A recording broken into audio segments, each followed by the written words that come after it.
Imagine looking up and seeing a giant airship floating gracefully overhead. For a moment in history, airships were the future, symbols of luxury, adventure and possibility. But how did these colossal vessels fall from the sky? And why?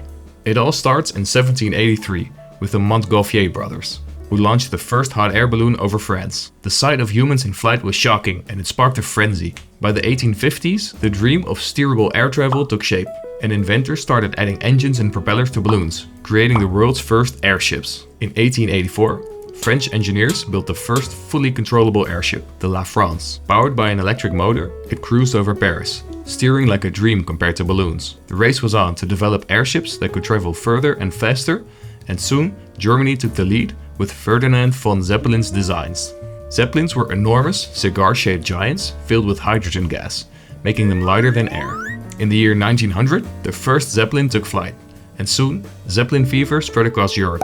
By the 1920s and 30s, these airships weren't just technical marvels, they were flying hotels, complete with dining rooms, lounges and spacious cabins. Passengers could cross the Atlantic in half the time it took by ocean liner. But airships had one fatal flaw. They relied on hydrogen, a highly flammable gas. Enter the Hindenburg, the largest airship ever built, soaring high in the 1930s. At over 800 feet long, it was practically a floating city. But in 1937, as it prepared to land in New Jersey, disaster struck. The hydrogen ignited, and in less than a minute, the Hindenburg was engulfed in flames. 36 people lost their lives in what became the most infamous airship disaster in history. The tragedy wasn't just a public spectacle, it marked the end of the airship era. Hydrogen was simply too dangerous, and air travel shifted its focus to airplanes. While large passenger airships faded away, blimps, smaller, non-rigid airships, found a new role in World War II, patrolling coastlines and spotting enemy submarines. Unlike Zeppelins, these blimps used helium, a non-flammable gas,